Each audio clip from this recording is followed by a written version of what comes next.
Hi friends, మీకు ఈరోజు ఒక విషయం చెప్పాలనుకుంటున్నాను. ఒక చిన్న పల్లెటూరులో చిన్న కుగ్రామంలో రెండు కుటుంబాలు ఉంటాయి ఫ్రెండ్స్. ఒక కుటుంబంలో తల్లి కొడుకు ఉంటారు, ఒక కుటుంబంలో తండ్రి కొడుకు ఉంటారు. రెండు కుటుంబాలు ఉంటాయి ఆ ఊర్లో. చిన్న కుగ్రామం అనమాట. అయితే ఆ తండ్రి కొడుకులు ఉన్న కుటుంబంలో ఉదయం నుంచి రాత్రి వరకు ఏ పని చేసినా ప్రార్థన చేయకుండా మొదలుపెట్టరు. అలా ప్రార్థనలోనే ఉండిపోతారు వాళ్ళు. అట్లాంటి రోజు అలా పనికి వెళ్తూ ఉంటారు, వస్తూ ఉంటారు. ఆ తండ్రి అంటే కొడుకు ప్రాణం, కొడుకు అంటే తండ్రికి ప్రాణం. ఇద్దరు చాలా ప్రాణంగా ఉంటుంటారు. తల్లి చనిపోయింది నేను చిన్నప్పుడే. తండ్రి కొడుకుని బాగా ఆప్యాయంగా పెంచాడు. అలాగే కొడుకు కూడా తండ్రి మీద ప్రేమతో ఆయన మాట ఎప్పుడు చదువుతాడు ఫ్రెండ్స్. అట్లా ఉంటూ ఉంటారు. డైలీ పనికి వెళ్తుంటారు, సాయంత్రం వస్తుంటారు, ఏదో వండుకొని తింటుంటారు. అలా ఉంటున్న నేపథ్యంలో ఆ తండ్రికి ఉన్నట్టుండి ఒకసారి ఏదో తెలియని జబ్బు చేస్తారు ఫ్రెండ్స్. ఆ జబ్బు ఏంటో కూడా ఆ కొడుకు అర్థం కాదు. ఏదైనా పసర తీసుకొచ్చి, అక్కడ మందులు గిందులు ఏముండవు కదా, ఆకుల పసర ఏదో తీసుకొచ్చి పోయాలన్నా అసలు అది ఏంటో కూడా అర్థం కాని పరిస్థితిలో ఉంటాడు ఫ్రెండ్స్. రోధిస్తూ ఉంటాడు, ప్రభువా నేను నిత్యం నీ పూజ చేస్తున్నాను, నీ ప్రార్థన చేస్తున్నాను, నిన్ను తప్ప వేరే దేవుడిని నాకు తెలియదు, నేను వేరే దేవుడిని స్మరించలేదు, మా నాన్నగారికి ఏంటి ఈ బాధ అని బాధపడుతూ ఉంటాడు. ఏం చేయాలో తోచని పరిస్థితి.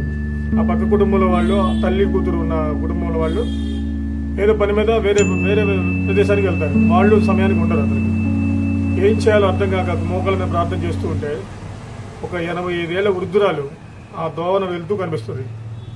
చూస్తాడు. చూసి పెద్దవిడు కదా, ఈ జబ్బు గురించి ఏమైనా తెలిసి ఉంటుందేమో, మా నాన్నగారికి ఏదైనా కొంచెం సహాయం చేయగలదేమోనని గమనం పరిగెత్తుకున్నా దగ్గరికి వచ్చి, అమ్మా నా తండ్రికి ఇలా ఏదో జబ్బు చేసి, తెలియని జబ్బు చేసింది, ఏంటో కూడా తెలియట్లేదమ్మా, కొంచెం వచ్చి దానికి ఏదో నీకేదో తెలిస్తే ఏదైనా పరిష్కారం చూపించమ్మా, నా వల్ల కావట్లేదు, మా నాన్నంటే నాకు ప్రాణం అమ్మా, కొంచెం చూడమ్మా అంటే, సరే పదయ్య వస్తున్నానని చెప్పి ఆవిడ ఆ కుమారుతో పాటు లోపలికి వస్తుంది తండ్రి దగ్గరికి.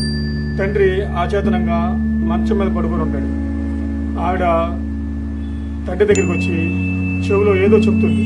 చెప్పి చేతిలో చేయి పెట్టి ఇలా వేడి చేస్తుంది. వేడి చేసి ఏదో మాట్లాడుతుంది చెవి దగ్గర. మాట్లాడి కొడుకు దగ్గరికి వచ్చి, ఒక 10 నిమిషాల్లో నీ తండ్రి లేచి మౌనం నడుస్తాడు, నువ్వు కంగారు పడకు, నువ్వు దిగులు పడకు అని చెప్పి వెళ్ళిపోతుంది.